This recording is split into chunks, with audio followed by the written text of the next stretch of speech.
जैसे अकाउंट्स बनाने के लिए हमारे पास अकाउंटिंग स्टैंडर्ड और इंडियन अकाउंटिंग स्टैंडर्ड होते हैं, राइट।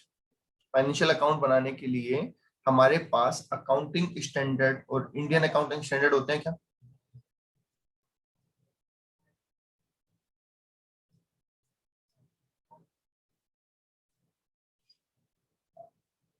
हाँ सर, होते हैं।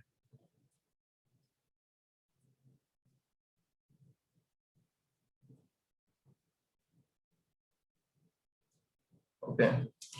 और फिर जब हम उन फाइनेंशियल अकाउंट्स की ऑडिट करते हैं, फाइनेंशियल ऑडिट की बात करते हैं, उनकी फाइनेंशियल ऑडिट हम जब करते हैं तो वो ऑडिट करने के लिए हमारे पास होते हैं SA, standards on auditing, right. हमने CMA इंटर के अंदर पेपर नंबर 12 के अंदर पढ़ा था ऐसे स्टैंडर्ड्स ऑन ऑडिटिंग, राइट।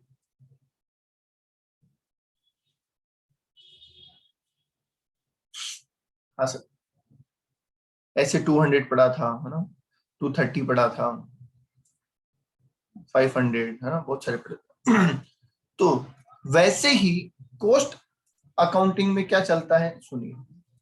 सबसे पहले होते हैं CAS, कॉस्ट अकाउंटिंग स्टैंडर्ड्स, जिसके बेस पे हम कॉस्ट रिकॉर्ड्स बनाते हैं।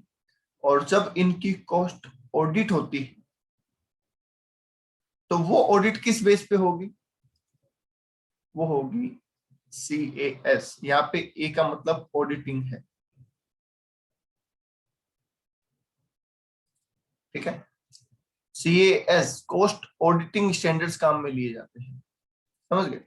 तो जहां पे AS थे वहां पे तो CAS आ गए, और जहां पे ऐसे थे स्टैंडर्ड ऑन ऑडिटिंग थे वहां पे कॉस्ट ऑडिटिंग स्टैंडर्ड्स आ गए, समझ गए।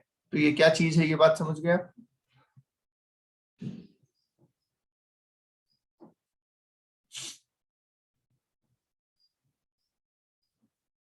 हाँ जी, क्लियर है यहाँ तक बात? ठीक है, अब सुनिए आगे क्या है सर। आगे सर ये बोला गया है, आगे सर ये बोला गया है कि हम जो ऑडिट करते हैं, इन्होंने क्या किया बेसिकली, इन्होंने CA वाले स्टैंडर्ड को कॉपी किया। बेसिकली CMA इंस्टीट्यूट ने क्या किया है, CA वाले स्टैंडर्ड्स को कॉपी किया है, ठीक है। पर अभी ये ज्यादा कॉपी नहीं कर पाए, सिर्फ इन्होंने 4 स्टैंडर्ड कॉपी किए हैं। क्या किए हैं सर? सिर्फ 4 चीजें कॉपी की है। तो इसलिए आपके पास अभी पढ़ने के लिए कॉस्ट ऑडिटिंग स्टैंडर्ड जो है सिर्फ 4 ही है, समझ गए।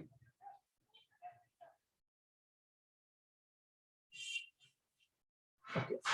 और बहुत सारे स्टैंडर्ड्स, कम से कम 15 से 16 स्टैंडर्ड इन्होंने प्रपोज्ड कर रखे हैं, ड्राफ्टिंग में चल रहे हैं, ठीक है। तो आने वाले टाइम में जब नया सिलेबस आएगा तो उसमें मे बी 20 को कॉस्ट ऑडिटिंग स्टैंडर्ड्स आ जाए, ठीक है। आने वाले टाइम में 20 कॉस्ट ऑडिटिंग स्टैंडर्ड होंगे आपके पास, जो एक CMA करने वाले बच्चे को पढ़ने होंगे। पर आज हमें सिर्फ 4 ही स्टैंडर्ड पढ़ने हैं,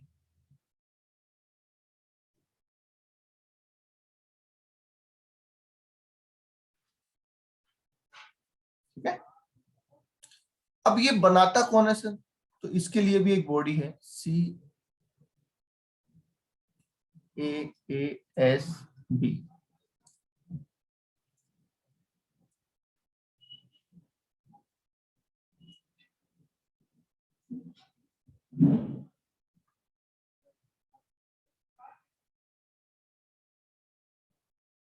cost auditing and assurance standard board, ठीक है। ये इसको बनाते हैं सर। अब सर 4 CS जो बनाए गए हैं, हमारे 4 ऑडिटिंग स्टैंडर्ड बनाए गए हैं, ये किसको फॉलो करने हैं, ये बताइए।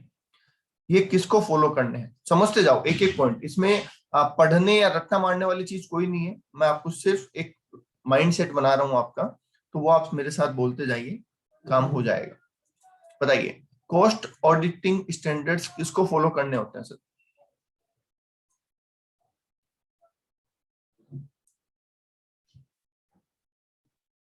ऑडिटर को फॉलो करने होते हैं, राइट। कॉस्ट अकाउंटेंट जो ऑडिटर का काम कर रहा है, ठीक है, सीएमए जो ऑडिटर का काम कर रहा है उसको फॉलो करने होते हैं, राइट।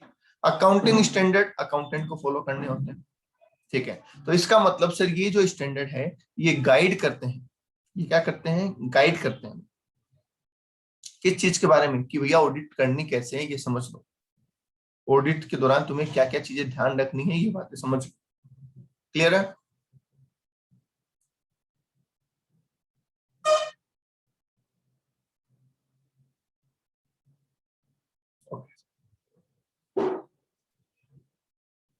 अब सुनना, पहले मैं आपको चारों के नाम याद करवा रहा हूँ, पहले मैं आपको चारों स्टैंडर्ड्स के नाम याद करा रहा हूँ। एग्जाम में एमसीक्यू में इनके नाम बहुत बार पूछे जाते हैं, ठीक है। जैसे कह दिया अकाउंटिंग ऑडिटिंग स्टैंडर्ड 101 किसका है, ऐसा पूछ लिया, ठीक है। तो तीन स्टैंडर्ड, चार स्टैंडर्ड जो है 101 है, 102 है, 103 है और 104 है। 101, 102, 103 और 104, ओके, ठीक है सर। अब आपको मैं खाली स्पेस देख लेते हैं।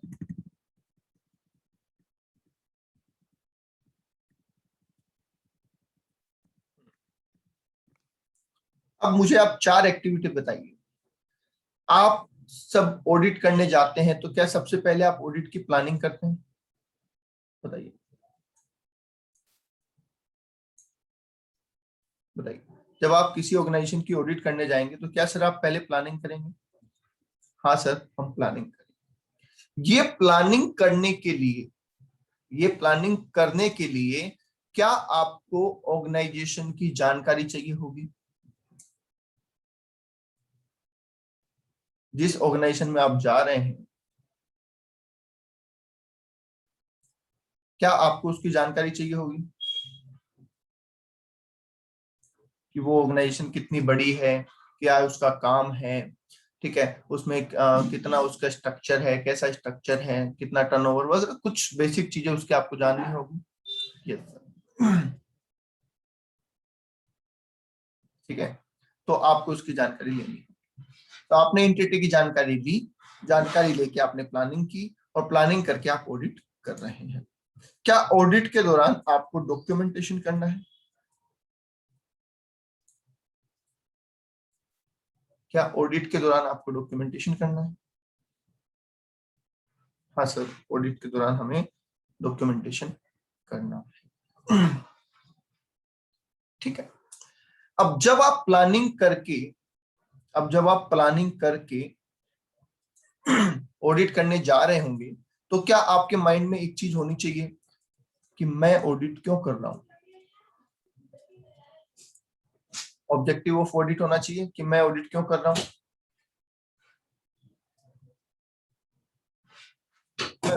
आपको ये भी पता होना चाहिए कि audit as per cost auditing standard करनी है मुझे, बताइए। इतनी बातें समझा दीजिए मुझे कि सबसे पहले आप इन प्लानिंग करने जाएंगे, प्लानिंग के लिए आपको जरूरत पड़ेगी एंटिटी की जानकारी की, ठीक है। आप वो जानकारी इकट्ठी करेंगे, वो जानकारी इकट्ठी करके आप प्लानिंग करेंगे और प्लानिंग करके आप ऑडिट करने जाएंगे।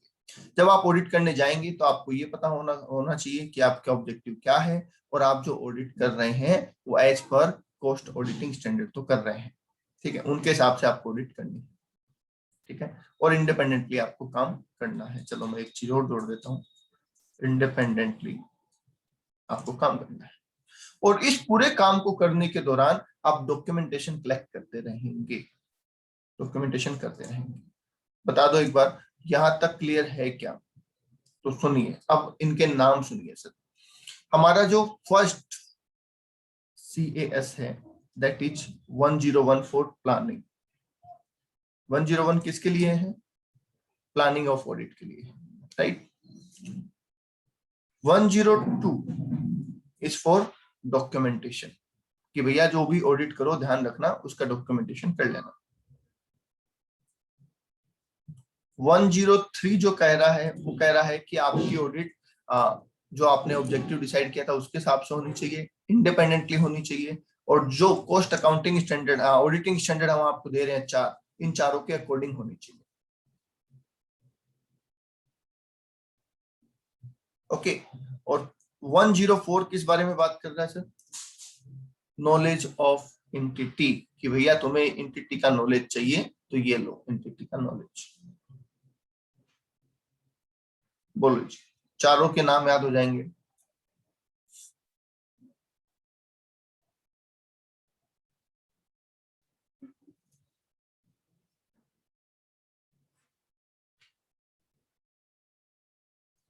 हाँ सर हो जाएंगे, ठीक है। एक बार नीचे हटा देता हूँ मैं। अब बताइए कौन बताएगा चारों के नाम विद सीक्वेंस? कौन बताएगा चारों के नाम विद सीक्वेंस?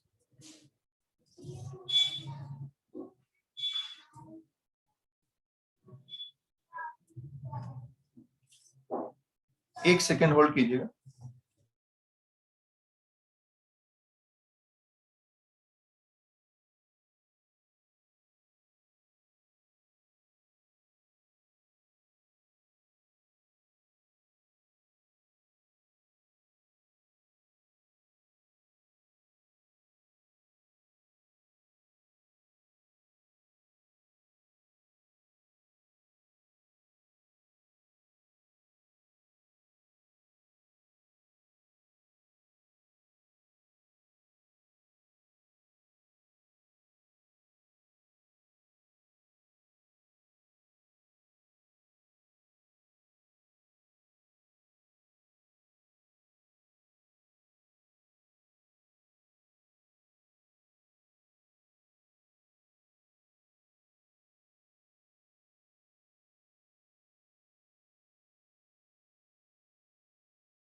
हाँ जी।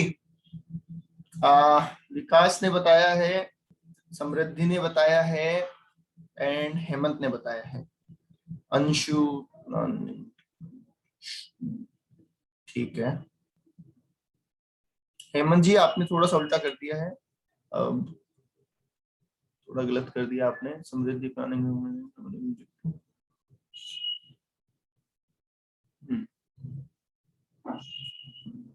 ऑब्जेक्टिव वाला वो, उसको आप प्रॉपर ऑब्जेक्टिव मत लो, मैं नाम बता देता हूँ आपको ना, आप उसको प्रॉपर ऑब्जेक्टिव मत लो, वो मैंने आपको समझाने के लिए लिखा है। एक बार मैं चारों के नाम पढ़ा दूं आपको, मैं एक बार चारों के नाम पढ़वा देता हूँ बेटा। देखो, फर्स्ट वन इज ऑब्जेक्टिव नहीं है बेटा, वो सिर्फ ऑब्जेक्टिव मत लिखो इसको, एक बार रुको, है ना, मैं एक बार चारों के नाम पढ़वा देता हूँ आपको। फर्स्ट वन इज, ये मैं जो हाईलाइट कर रहा हूँ ना, ये नाम याद रखना आप। ऑडियो आ रहा है मेरा? ऑडियो आ रहा है? हाँ, अरे सुनो, लिखे जा रहे हैं, लिखे जा रहे हैं।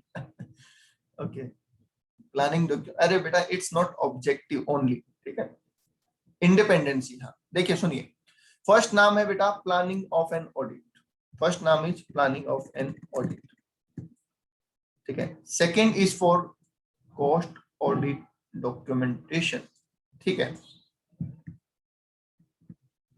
थर्ड वन इज फॉर, अब ये देखो बड़ा सारा नाम है इसलिए मैंने इसको क्या किया है, तोड़ के बताया आपको। Cost account auditing standard overall objective of independent cost auditor, कि एक इंडिपेंडेंट कॉस्ट ऑडिटर होता है, उसका ऑब्जेक्टिव क्या होता है, ठीक है, उस चीज को उसको पता होना चाहिए कि मेरा ऑब्जेक्टिव क्या है। एंड कंडक्ट, देखो एंड लगाया गया मतलब और, conduct an audit in accordance with the cost auditing standard, समझ गए, तो ये इसका नाम है। चलिए बढ़िया, आज पहली बार इतने रिप्लाई तो आए, रिकॉर्ड, वर्ल्ड रिकॉर्ड बन गए। ओके, तो ये था हमारा तीसरा standard, objective of independent cost auditor. Independent cost auditor का ऑब्जेक्टिव क्या होता है, ठीक है, क्या होना चाहिए। और 103 उसका आ गया, ठीक है। 104 और देख लो भैया, ये रहा, knowledge of business, it's process and the business environment. Knowledge of business, process and business environment, समझ गए, तो मतलब बिजनेस का टोटल नॉलेज लेना, ठीक है। अपन इसका एक शॉर्ट फॉर्म सेट कर लें, बताइए, एक शॉर्ट फॉर्म सेट कर लें भैया, ताकि और अच्छे से याद हो जाए। हाँ सर, कर लेते हैं। तो बताइए, पहला क्या है, पहला क्या है, प्लानिंग, पहला क्या है, प्लानिंग। दूसरा क्या है, डॉक्यूमेंटेशन। दूसरा क्या है, डॉक्यूमेंटेशन। तीसरा है objective of independent auditor, objective of independent auditor.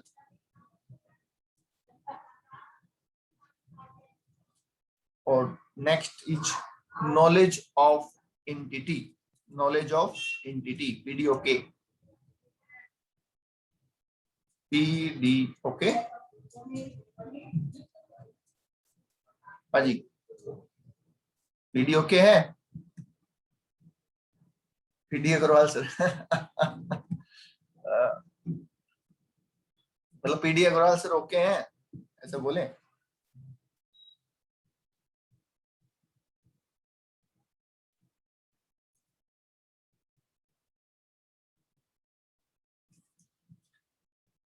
Okay, तो sir PD Agarwal sir okay हैं। ओके, दिन में 2 बार सुबह शाम खाने के बाद बोलते रहे, याद हो जाएगा। डन, चलिए तो फिर आगे स्टार्ट करें हम।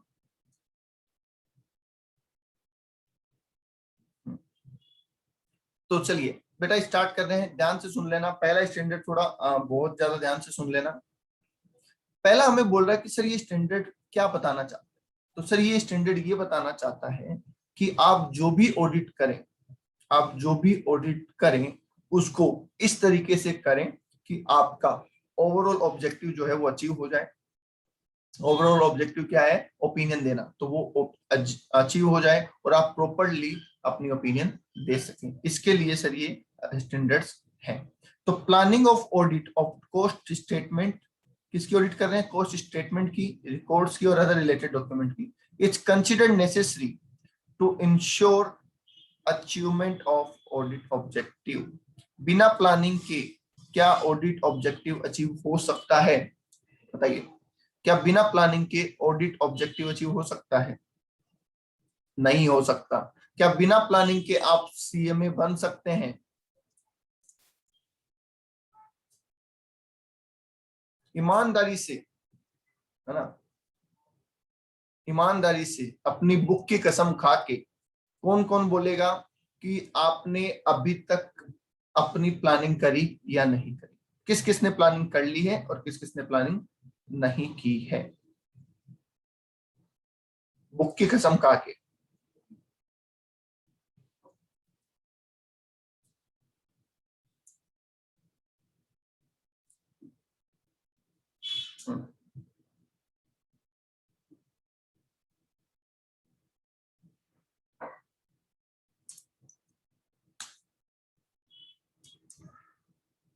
वेरी गुड, बहुत बढ़िया,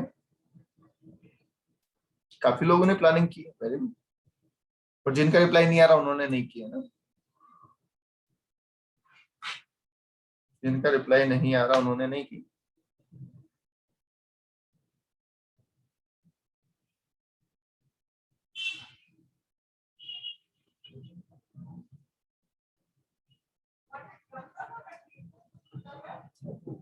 नहीं, चलो अच्छी बात है। तो प्लानिंग, अब आपकी डांट का कुछ असर होगा ना सर, अरे अच्छी बात है। देखो, टीचर और माता पिता, इनकी डांट अगर आप पॉजिटिव में लेते हो ना तो ये जिंदगी बना देती है, और इनकी डांट अगर आप नेगेटिव में लेते हो तो फिर जिंदगी में आप कभी कुछ नहीं सीख सकते, क्योंकि ये तीनों ही लोग अपने फायदे के लिए आपको नहीं डांटते। डांटने में मजा थोड़ी आता है कि चलो भाई आज तो इसको डांटते हैं, ऐसा थोड़ी होता है। डांटने में कोई मजा थोड़ी ना आता है। वो एक मूवी है ना सेटमैक्स पे जो बार बार आती है, क्या नाम है उसका, पंचम, सूर्यवंशम। सूर्यवंशम। तो उसमें वो कहता है ना कि जिस पत्थर में चीनी और हथौड़े की मार से दर्द होता हो वो कभी मूर्त नहीं बन सकता।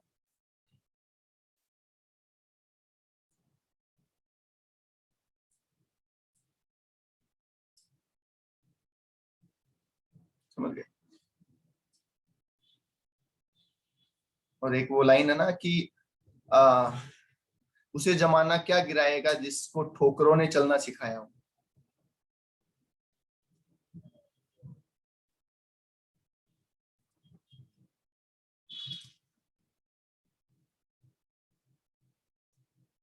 बोले सर जहर वाली खीर याद आ गई। चलो, तो इंट्रोडक्शन क्या बोला भैया कि अगर आप अपना ऑब्जेक्टिव अचीव करना चाहते हैं, आप चाहते हैं कि मैं अच्छे से ओपिनियन दे पाऊं, तो यू शुड डू प्लानिंग। आगे आ जाइए सर। सर ये ऑब्जेक्टिव क्यों बनाए गए, क्या हमारे एग्जाम में देने के लिए, नहीं, ये ऑब्जेक्टिव बनाए गए हैं मेंबर को गाइड करने के लिए कि भैया आप प्लानिंग कैसे करोगे, आप कैसे प्लानिंग करोगे उस चीज को गाइड करने के लिए आपको ये ऑब्जेक्ट, ये स्टैंडर्ड्स बना के दिए गए, राइट। चलिए आगे आ जाइए। सर ये जो स्टैंडर्ड बनाया है ये क्या कवर करेगा सर, तो ये स्टैंडर्ड कवर करेगा ऑडिटर की रिस्पॉन्सिबिलिटी। किस चीज की रिस्पॉन्सिबिलिटी, प्लानिंग ऑन ऑडिट। मान लीजिए एक ऑडिटर है, मान लीजिए आप एक ऑडिटर है और आपने एक ऑडिट की, ठीक है, थोड़े दिन बाद उस फर्म के अंदर कुछ फ्रॉड निकलता है, फ्रॉड निकलता है तो जाहिर सी बात है आपसे पूछा जाएगा कि भाई आपने क्या किया, कैसे ऑडिट की, राइट। जब आप ये एक्सप्लेनेशन दे रहे होते हैं कि मैंने ऐसे ऑडिट की और उसमें पता चलता है कि आपने प्लानिंग की ही नहीं थी, आप तो बस गए और रैंडमली आपने ऑडिट कर दी, तो क्या ये माना जाएगा कि आपने 101 का वायलेशन किया है, क्या हम ये कह सकते हैं कि सर आपने 101 का वायलेशन किया है। हाँ सर, क्योंकि 101 ने आपकी रिस्पॉन्सिबिलिटी बताई थी कि you are responsible to do planning for conducting an audit, right. Yes sir. चलिए अब आगे आ जाइए कि ये हमसे चाहता क्या है ना। हम इसे किससे कह रहे हैं, 101 से, कि बताइए सब क्या हुक्म है आपका। तो ये हुक्म दे रहा है हमें, सुन लो। ये कह रहा है कि सर आप प्लानिंग करने जा रहे हो, हाँ, पर उससे पहले ये पता कर लो कि आपको जो अपॉइंट किया गया है क्या वो तो प्रॉपर है क्या। कहीं पता चले कि आप पूरी प्लानिंग करके बैठे और आपका अपॉइंटमेंट ही इनवैलिड हो गया। बोलिए, ऐसा भी तो जरूरी है। क्या आप पूरी प्लानिंग करके तैयार हो जाते हो ना। कई बार जैसे घर वाले कहीं घूमने जा रहे होते हैं और आप भी पूरा तैयार हो जाते हो कि मेरे को भी लेके जाएंगे, और लास्ट मोमेंट पे घर वाले कहते हैं भैया तू यहीं रुक, तेरे को नहीं जाना। समझ गए। तो वैसा ना हो जाए इसके लिए क्या बोला गया है कि सबसे पहले बोला भैया प्लानिंग करने से पहले भी ये सुन लो कि तुम जाने वालों की लिस्ट में तो हो क्या। तो appointment of auditor is proper है और लीगल फॉर्मेलिटीज हो गई है। ये बात तो इंश्योर कर लो। लीगल फॉर्मेलिटीज क्या है, रिजोल्यूशन पास हो गया है और उसके बाद में कौन सा फॉर्म भरते हैं हम अपॉइंटमेंट के लिए। बताइए कंपनी कौन सा फॉर्म भरेगी ऑडिटर के अपॉइंटमेंट के लिए, याद है। ऑडिटर के अपॉइंटमेंट के लिए कौन सा फॉर्म फाइल करेगी कंपनी।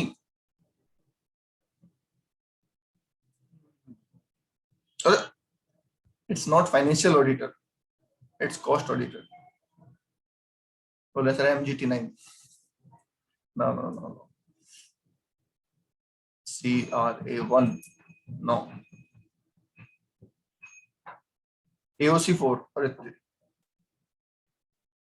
अरे नालायको, I am talking about cost audit.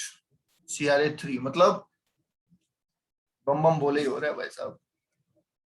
It's CRA2, it's CRA2, intimation about appointment of cost audit।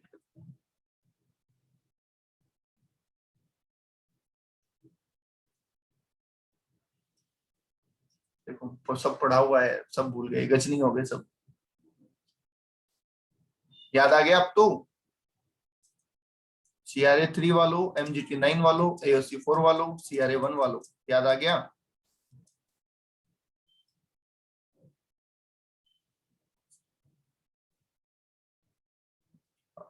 तो सबसे पहले तो ये चेक करो कि भैया आपका जो अपॉइंटमेंट हुआ वो तो प्रॉपर हुआ है क्या।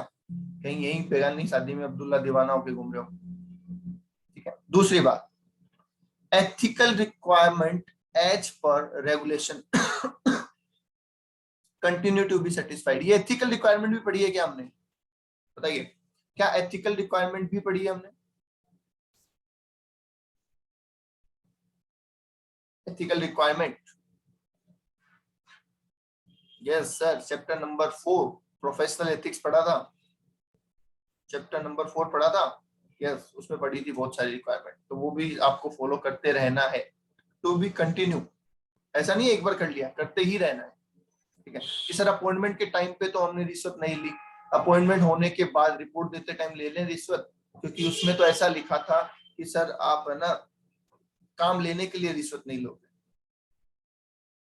ऐसा नहीं करना है, ओवर द पीरियड पूरा ही करना है। ठीक है चलिए, तो हमने ये चेक कर लिया। अब ध्यान से समझते जाओ, इमेज बनाते जाओ इसकी, है ना, एक वर्चुअल इमेज बनाते जाओ तो जल्दी याद हो जाएगा। हमने सर ये पता कर लिया कि हमारा अपॉइंटमेंट प्रॉपर्ली हो गया है। हम एथिकल रिक्वायरमेंट हमारे माइंड में है सर, अब हम काम कर सकते हैं। भैया पहले ये समझ लो काम करना क्या है, स्कोप समझ लो, कौन कौन सी यूनिट कवर है वो समझ लो, कौन कौन से प्रोडक्ट कवर है ये समझ लो। ठीक है, स्कोप समझ लो कि क्या क्या करना है, यूनिट समझ लो कौन कौन सी यूनिट, जैसे एक कंपनी की मल्टीपल यूनिट है तो आपको कौन कौन सी कवर करनी है, और प्रोडक्ट समझ लो। अब सर ये प्रोडक्ट क्यों बोला जा रहा है, बता सकता है कोई, ये प्रोडक्ट क्यों बोला जा रहा है, प्रोडक्ट क्यों सिलेक्ट करना है हमें, प्रोडक्ट और सर्विस क्यों ध्यान रखना है कि कौन से की ऑडिट करनी है। तो वापस चैप्टर नंबर 2 में आपको एक चीज बताई गई थी कि अगर आप रेगुलेटेड, नॉन रेगुलेटेड और अदर प्रोडक्ट बना रहे हैं तो जरूरी नहीं है सबकी ऑडिट हो सकता है सिर्फ रेगुलेटेड की हो रही हो, है ना। तो इसलिए जिस प्रोडक्ट की ऑडिट हो रही है वो आपको पहले आइडेंटिफाई करने हैं, राइट। ओके, तो ये थी हमारी पहली रिक्वायरमेंट, बहुत ध्यान से समझ लेना। अभी आगे आ जाइए सर। अब सर हमें पता चल गया कि हमें क्या काम करना है, सब चीजें प्रॉपर है, अब हम प्लानिंग करना स्टार्ट करते हैं। तो क्या सबसे पहले आप ऑडिट टीम प्लान करेंगे कि भैया ऑडिट टीम बनाओ सबसे पहले। टीम बनाई। अब टीम में कौन कौन से मेंबर उठाने हैं, ठीक है, एक चाहिए कॉस्टिंग एक्सपर्ट चाहिए सर, एक टैक्स एक्सपर्ट चाहिए, एक जीएसटी का एक्सपर्ट चाहिए, एक टेक्निकल नॉलेज वाला बंदा चाहिए, इस तरीके से। तो क्या आप अपनी टीम बनाएंगे, ठीक है। और उन टीम के जो मेंबर है, उनसे भी सजेशन मांगेंगे, उनको भी बोलेंगे कि भैया प्लानिंग करने में आप भी मदद करो, क्योंकि ऑन ग्राउंड तो काम उन्हीं को करना है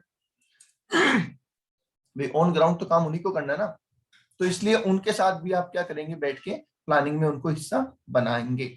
तो including planning and participating in the discussion, ठीक है। तो उन सब चीजों को भी आप यहाँ पे कवर करेंगे, समझ गए। ये आपने मैनेजमेंट में पढ़ा होगा कि सर जब प्लानिंग कर रहे होते हैं तो हमारे जो नीचे के स्टाफ है उनको भी इन्वॉल्व करना चाहिए, उनका भी थोड़ा बहुत इन्वॉल्वमेंट होना चाहिए।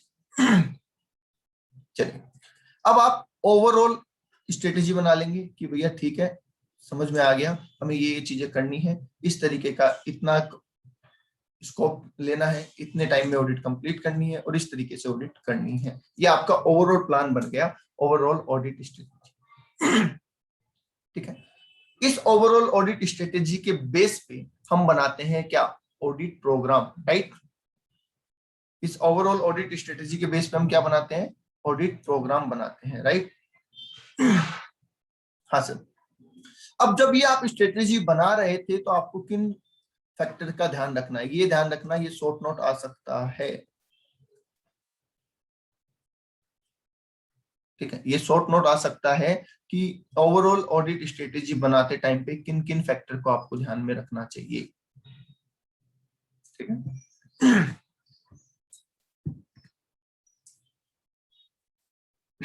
तो पहला प्रिलिमिनरी एक्टिविटीज, जो आप स्टार्टिंग में एक्टिविटी करेंगे, वो ऑडिट स्टार्ट करने से पहले जो एक्टिविटीज हैं उनको ध्यान में रखना है। नॉलेज फ्रॉम प्रीवियस ऑडिट, पिछले ऑडिट में, अब देखो पिछली ऑडिट में दो चीजें हो सकती है, ध्यान से सुनना। जब वही ऑडिट आपने की होगी, उसी ऑर्गेनाइजेशन की, तब तो आपको उसके बारे में डिटेल जानकारी होगी, तो आप उसको काम में ले सकते हैं, ठीक है। और अगर किसी और ने ऑडिट की होगी तो आप उसकी पुरानी रिपोर्ट को देख के उसके बारे में जानकारी ले सकते हैं, ठीक है। तो उस ऑडिट के साथ आपने पहले क्या काम किया है उसके हिसाब से आप प्लानिंग भी करेंगे, ठीक है। क्योंकि आपको पता है, जैसे मान लीजिए एक क्लाइंट है, मुझे पता है कि ये क्लाइंट बहुत ढीला ढाला आदमी है, ये इसको जब भी डॉक्यूमेंट के लिए बोलेंगे ना, ये 2-4 दिन बाद ही सप्लाई करेगा डॉक्यूमेंट। तो मैं प्लानिंग करते टाइम पे इस चीज को ध्यान में रखूंगा कि भैया ये इससे डॉक्यूमेंट लेना बहुत मुश्किल काम है, तो टाइम थोड़ा एक्स्ट्रा लेके चलो, राइट। अपन हम जब स्टूडेंट को पढ़ाते हैं तो देख लेते हैं ना कौन सा स्टूडेंट कैसे पढ़ने वाला है, कि भैया इसको ज्यादा टाइम लगेगा तो इसको ऐसे समझाओ, है ना, उसको वैसे समझाओ, तो सब चीजों को कवर करके चलते हैं। चलिए, फिर knowledge of business, scope of audit, statutory guidelines, ये बहुत इंपॉर्टेंट पॉइंट है, ठीक है। स्टेचुटरी डेडलाइन कि कितने टाइम में हमें सर रिपोर्टिंग देनी है, टाइम लिमिट क्या है, और रिपोर्टिंग फॉर्मेट क्या है, ये दोनों भी बता दो अब एक बार फटाफट। कॉस्ट ऑडिट से रिलेटेड स्टेचुटरी डेडलाइन क्या है और रिपोर्टिंग फॉर्मेट क्या है, जल्दी बोलो। Sir, 180 days from the close of from end of the year, sir. 180 days. बिल्कुल, very good sir. 180 days from end of financial year, right? And what is the format of cost audit report? XBRL. CRA3 form बेटा। XBRL is a language, ठीक है। XBRL तो extensible business reporting language है, वो तो हमारा जो format रहेगा CRA3 फॉर्म का फॉर्मेट रहेगा, ओके। चलिए, तो वो भी आपको प्लानिंग करते टाइम पे ध्यान रखना है कि भैया मुझे इतने दिन में ऑडिट करनी है, देनी है रिपोर्ट, तो उस हिसाब से मैं ऑडिट करूँ, ठीक है। रिपोर्ट बनानी इस हिसाब से। सर ये रिपोर्ट जून तक क्यों जून तक कहाँ मांग रहे हैं, जून तक का मांग रहे हैं, सितंबर तक मांग रहे हैं।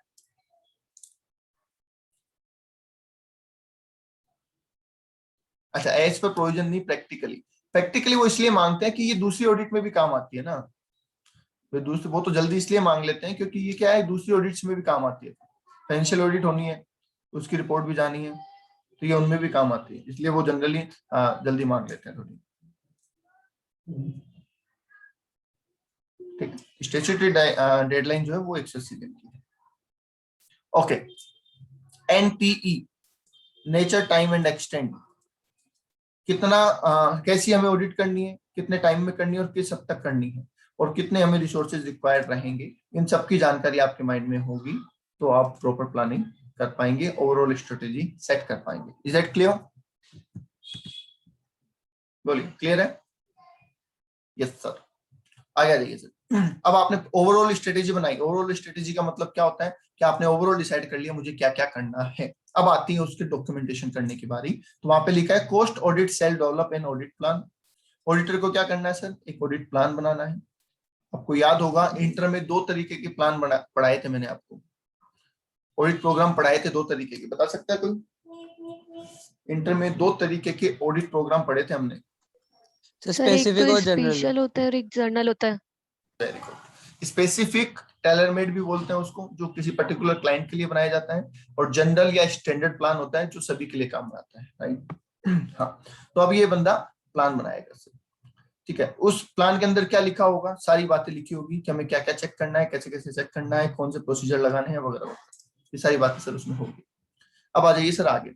अब ऑडिटर का काम क्या है सर? ऑडिटर का काम है सुपरवाइज करना, क्योंकि ऑन ग्राउंड तो काम करेगा उसका स्टाफ, उसके आर्टिकल असिस्टेंट, ठीक है, वो चले जाएंगे और काम करेंगे।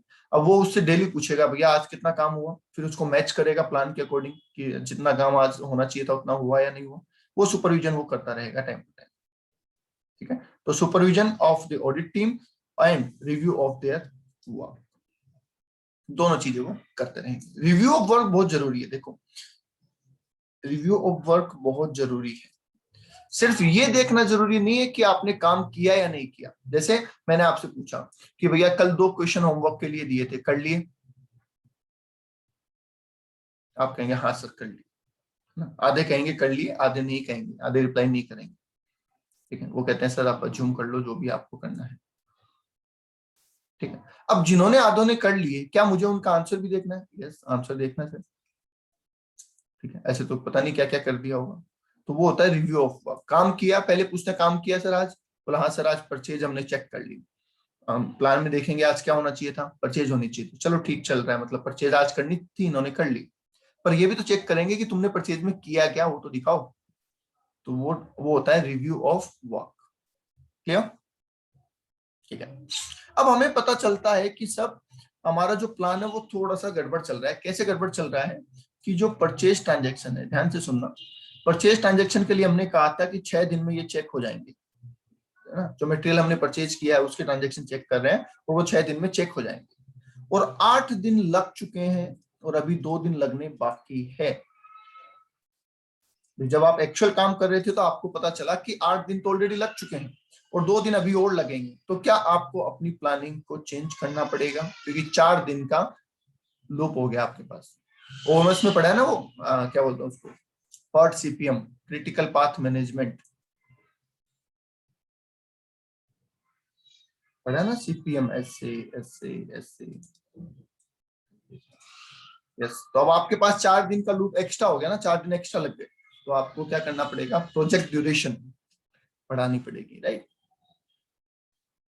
किसे ड्यूरेशन बढ़ गया हमारा, तो उसके लिए आपको क्या करना पड़ता है? अपडेट करना पड़ता है स्ट्रेटेजिक प्लान को एज रिक्वायर्ड। जब जब जरूरत होती है तब तब आपको उसको चेंज करना पड़ता है, ठीक है। आगे आ जाइए sir. Cost auditor shall document. अब कॉस्ट ऑडिटर जो भी स्ट्रेटेजी बनाएगा, जो भी प्लान बनाएगा, उनको डॉक्यूमेंट करेगा। वो तो डॉक्यूमेंट हो ही गया ना, जब ऑडिट प्रोग्राम बनाया तो डॉक्यूमेंट हो गया। ओके,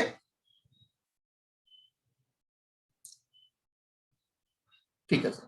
आगे आ जाइए। Initial audit. इनिशियल ऑडिट का मतलब पहली बार। अगर आप किसी ऑर्गेनाइजेशन की पहली बार ऑडिट कर रहे हैं तो आपको 1-2 जो फेज होते हैं स्टार्टिंग के वो एक्स्ट्रा करने पड़ेंगे। Acceptance of client relationship and specific audit, कि आपको ये कहना पड़ेगा हाँ भैया मैं आपके ऑडिट को कर रहा हूँ, करने को तैयार हूँ वगैरह। ऐसी कुछ फॉर्मेलिटीज होती है स्टार्टिंग में, वो करनी पड़ेगी। अब मान लीजिए पिछले साल भी ऑडिटर आप ही थे, इस साल भी ऑडिटर आप ही है, तो फिर आपको वो फॉर्मेलिटीज नहीं करनी पड़ेगी। ओके, चलिए लास्ट पॉइंट देख लेते हैं। In case where the audit of entity is prior period was conducted by a different auditor, then auditor shall communicate with the previous auditor. ये most important point है आपके प्रैक्टिकल लाइफ से, अगर आप practice में जाना चाहते हैं तो दिस इज कॉल्ड NOC। इसको क्या बोलते हैं? NOC बोलते हैं, नो ऑब्जेक्शन। ओके हाँ जी। हाँ सर, मैं भी यही बोल रही थी, नो ऑब्जेक्शन सर्टिफिकेट। क्या मतलब है सर इसका? इसका मतलब सर ये है, हम ये कहते हैं कि भैया हमारी एक कम्युनिटी है, हम सारे CMA हैं सर, हम सारे क्या हैं सर? CMA हैं। तो हमारी भी एक कम्युनिटी है, हम नहीं चाहते हमारे किसी भाई के साथ धोखा हो। तो अगर कल को मेरे पास कोई क्लाइंट आएगा और वो आके बोलेगा सर मुझे आपसे ऑडिट करवानी है, मैं उसकी पिछले साल की ऑडिट देखूंगा और कहूंगा भैया ये ऑडिट तो हर्षित गोठेरवाल ने की थी, ठीक है, तो मैं उनको कम्युनिकेट करूंगा, उनको एक मेल करूंगा या फिर एक लेटर डालूंगा मेरे लेटर हेड के ऊपर कि भैया इस फॉर्म की ऑडिट मेरे पास आई है और मैं इसकी ऑडिट करने जा रहा हूं, आपको इस पे कोई ऑब्जेक्शन तो नहीं है, ठीक है।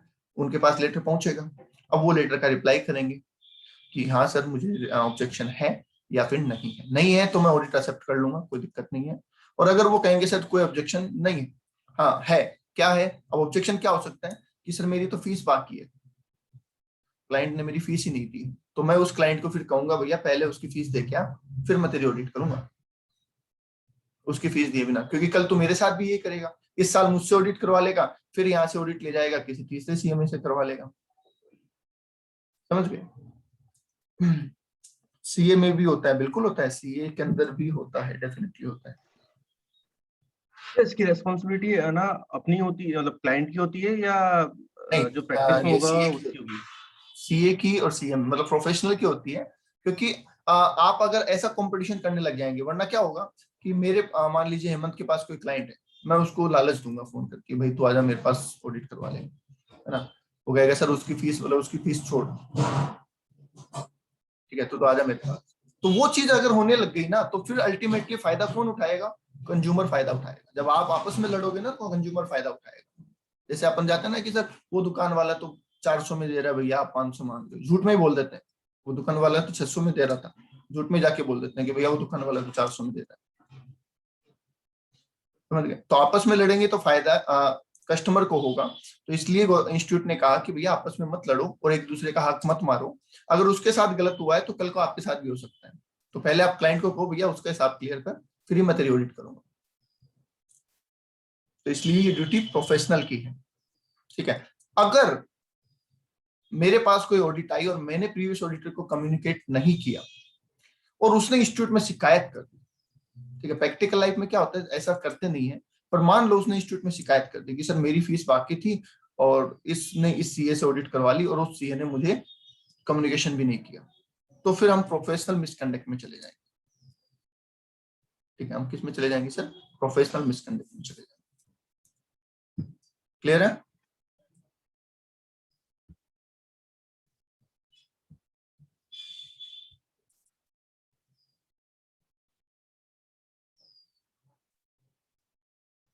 आजकल क्या उल्टा हो गया है, थ्योरेटिकली ये सब चीजें लिखी हुई है, प्रैक्टिकली उल्टा पुल्टा हो गया सब, बुराई करते हैं, अरे किससे ऑडिट कराई थी लास्ट टाइम, क्या किया उसने, तो सारा गड़बड़ कर दिया, उसको काम करना ही नहीं आता, आप भी कहाँ फंस गए, ऐसे ऐसे बातें करते हैं, ठीक है?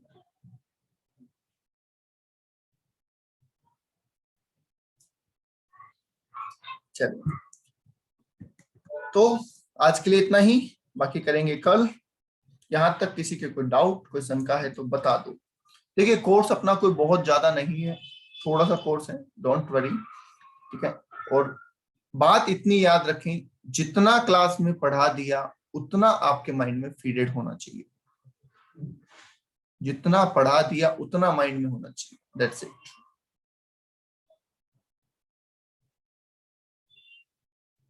ठीक है, डन।